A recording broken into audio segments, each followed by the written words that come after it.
المسلمين وقد أدمى فؤادي ما لقينا لمن نشكو الخصوم وهم قضاة هم الجلاد يهوى الحكم فينا دماء المسلمين بكل واد على أيدي الطغاة المجرمين وفي كل البلاد لنا عدو يكن الغدر والحقد الدفينا سلوا إخواننا في الصين ماذا دهاهم من جنود الملحدين مذابحهم تشيب لها النواصي لأن القوم كانوا مؤمنين وساقوهم كأنعام الأضاحي إلى القتل الرهيب مقيدين جريمتهم بأرض الصين دين هو التوحيد نعم الدين دينا.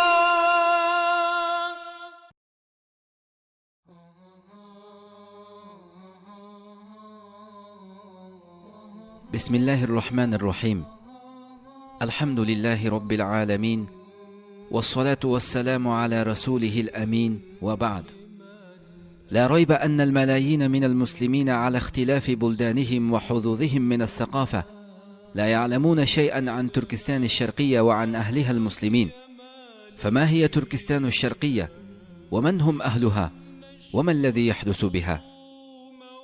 إن تركستان الشرقية جزء من تركستان الكبرى التي تعرف في المصادر التاريخية العربية ببلاد ما وراء النهر، وهي منطقة شاسعة المساحة عظيمة الثروات تقع في قلب آسيا، نشأ بها العديد من دول الإسلام الكبرى، وهي موطن القراخانيين والسلاجقة والعثمانيين.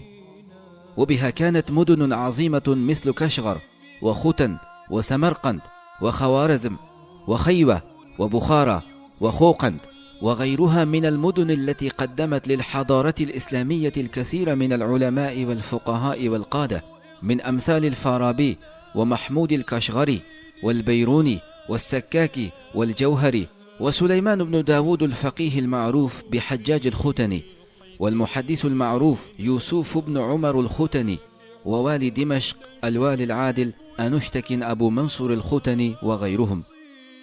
حبى الله تركستان الشرقية بموقع استراتيجي هام وثروات هائلة، فهي ذات مساحة شاسعة، فمساحتها 1,828,418 كيلومتر مربع، وهي تمثل محور اتصال الصين بآسيا، ويمر بها منذ القدم طريق الحرير الشهير الذي يبدأ من أقصى شرق الصين ليصل إلى تركستان الشرقية، ويتفرع عبر مدنها مثل كشغر وختن حتى يصل إلى مختلف مناطق آسيا وأوروبا.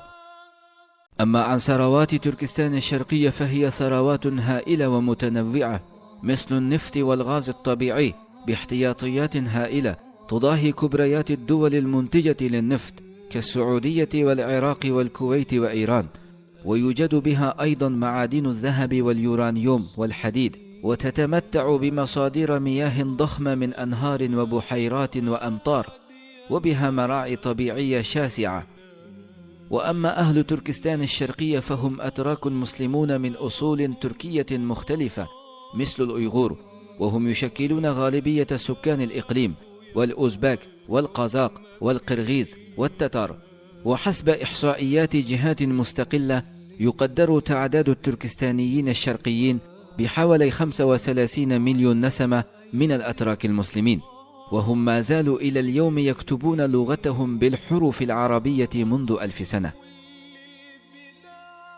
دخل الإسلام تركستان الشرقية في عهد الخليفة الأموي عبد الملك بن مروان، وتم فتحها على يد القائد الباسل قتيبة بن مسلم الباهلي عام 95 هجري. وفي سنة 232 هجري تشرف الخاقان السلطان سوتوق بغراخان مؤسس الدولة القراخانية بالدخول في الإسلام، وتبعه أبناؤه وكبار رجال الدولة.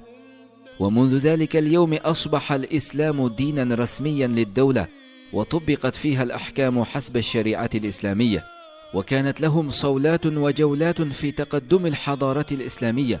لكن الأيام دول، فقد ذهبت دولتهم ووقعوا فريسة للاحتلال الصيني الشيوعي سنة 1949 للميلاد. ومنذ ذلك التاريخ دأبت الصين على تغيير ملامح المنطقة وتقاليد أهلها وصبغها بصبغة صينية صرفة، فقامت بعدة إجراءات جائرة تحقق لها أهدافها، من تذبيب كيان هذا الشعب في كيان المجتمع الصيني اللاديني. نذكر من أخطرها ما يلي: الاضطهاد الديني، فمنذ احتلال الصين لتركستان حظرت ممارسة الشعائر الدينية ومنعت التعليم الديني، وأغلقت المدارس الإسلامية، وأحرقت الكتب الإسلامية والمصاحف، وسجنت العلماء، وحكمت على بعضهم بالإعدام وعلى البعض الآخر بالسجن المؤبد، ومنعت من إنشاء مساجد جديدة، ووضعت المساجد الموجودة تحت المراقبة الشديدة، ومنعت من يقل عمره عن 18 سنة من دخول المسجد، كما منعت التلاميذ في المدارس والجامعات والموظفين في الدوائر الحكومية من تأدية الصلاة ومن صيام رمضان، وأجبرت الطالبات على نزع الحجاب وكشف الشعر.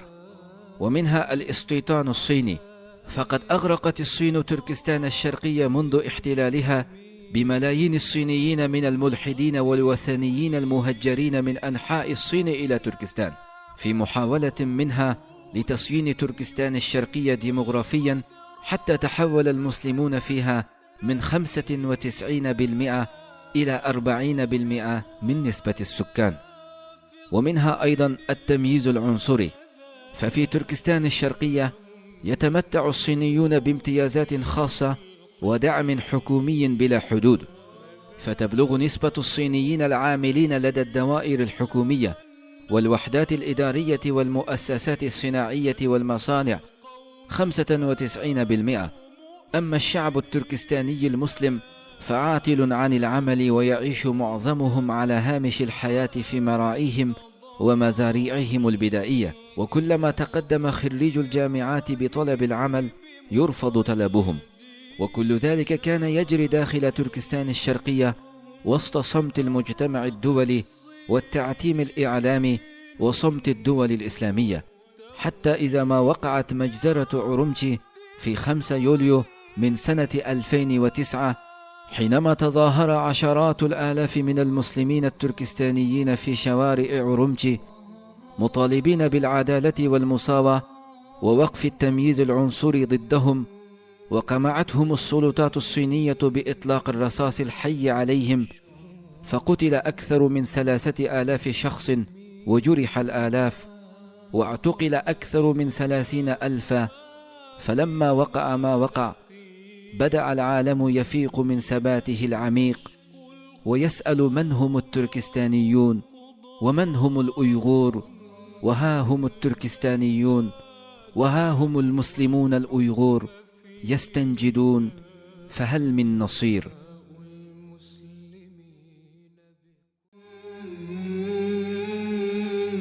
لمن أشكوهم المسلمين وقد أدمى فؤادي ما لقينا، لمن نشكو الخصوم وهم قضاة، هم الجلاد يهوى الحكم فينا. دماء المسلمين بكل واد على أيدي الطغاة المجرمين. فينا. وفي كل البلاد لنا عدو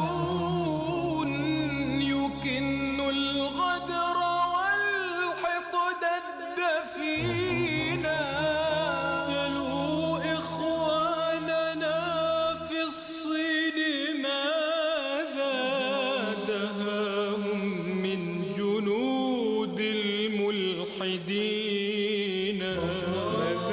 مذابحهم تشيب لها النواصي لأن القوم كانوا